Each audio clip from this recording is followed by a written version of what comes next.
Pero sis kasi hindi mo alam kung malinis ba siya. Like hindi mo alam kung paano nila pinrepair, paano nila niluto, ano ba yung tubig na ginamit sa palamig, yung yelo, yung ganun. Tapos nakita ko tong parisan ni Dewata. Alam naman natin na sa gilid lang siya nagtitinda. Naku sis, panoorin nyo.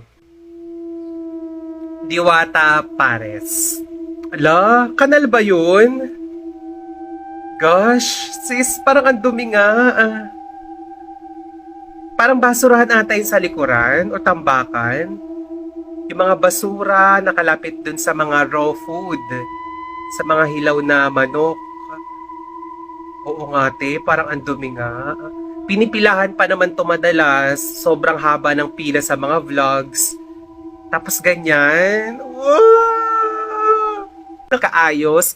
Pero sana hindi ganito. Like kung titignan mo yung mga pictures ate, parang hindi ko sure kung may mga dumadaan bang mga daga-daga or whatever. Hindi naman sa sinisiraan ko ha. Pero te, yung kasi yung naiisip ko kapag nakita ko yung picture, kung ako tatanungin, ganon yung preparation, hindi ako kakain te. Kasi alam mo yun, mali ko ba, mamaya magkasakit pa ako dyan ng amoeba, amoebiasis, magpapadoktor pa ako.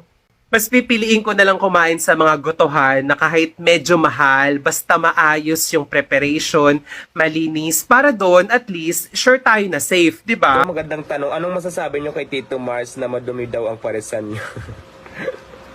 Hindi na para makipag-away pa ako sa kanya, hindi para patulang ko pa siya, no? Kasi sinabi ko na yan, na stress po siya ko at saka nakikita lahat ng ginagawa ko, hindi na kailangan siraan niya pa ako sa social media. So, may mga tao talagang ganyan. Nakakalungkot nga lang kasi member pa ng LGBT yung magbababa mismo sa'yo. So for the content, para dumami ang views niya, pero hindi ko siya papatulan. Ganun lang. Nakikita naman ng mga tao kung paano naman i-prepare, ano ang serve namin. Nasa gilid ako ng kalsada. So hindi ko naman pinipilit yung ayaw. Yung gusto lang kumain. So yun lang.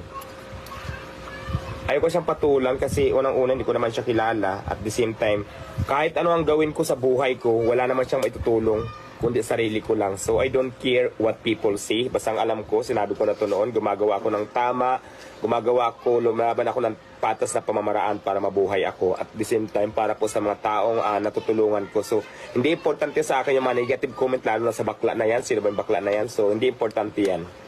Yun nga, pag-inggit, pikit lang siguro.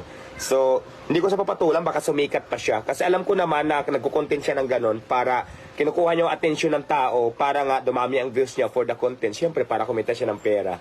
Ganon naman sa social media eh. Wala akong pakialam sa mga sasabihin niya kasi at the end of the day, ako pa rin yung magtatanggol, ako pa rin yung magbubuhay sa... Hoy akla, yung mukha mo na yan, nag-iinarte ka pa? Ngina mo din talaga eh, no? Feeling maganda ka? Yung ganda at arte may binabagayan yan. At sasabihin ko sa'yo, wala kang K mag-inarte. Uweh! May pasuka-suka pa siya. Alam mo, Flo, feeling ko kung magkalapit lang tayo, nakurot mo na ako. Kasi nararamdaman ko yung galit mo eh. Yung puot mo, yung gigil mo sa comment na to. Nag-comment siya doon sa video na nilabas ko tungkol sa paresan ni Dewata. Sis, wala naman ako sinabing masama doon. Ang sabi ko lang naman, sana kahit papano, lalong-lalo na ngayon, na medyo sumisikat na siya, sumisikat na yung paresan niya, at dumadami na yung taong kumakain doon, ano ba naman naunahin yung hygiene? 'Di ba? Masama ba yun? Sasabihin ng mga tao, naiinggit ako, sinisiraan ko, hinahata ko pababa, Pilipino nga naman, pag may umaangat, hinihila pababa. Anong hila pababa dun, te? 'Di ba? Wala naman akong sinabi na huwag kayong kumain dyan kasi napakadumi niyan. Ano ba namang klaseng kainan yan? Napakadumi, bakit hindi linisin?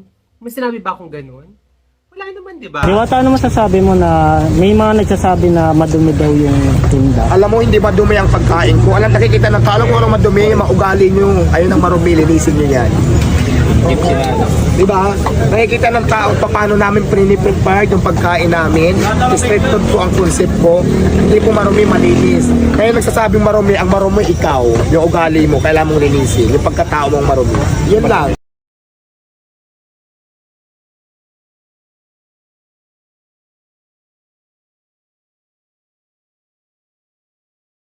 yan. Kung sa palagay mong marumi, huwag kang kumain. Ang daming sosyal.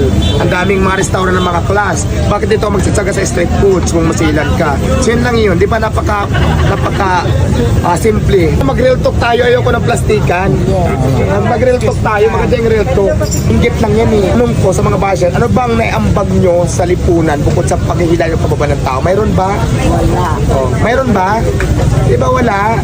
So bakit mo sila intindihin? Basher, may natulong ka ba sa buhay kung may ambag ka? Di ba wala? Ba't mo sila intindihin?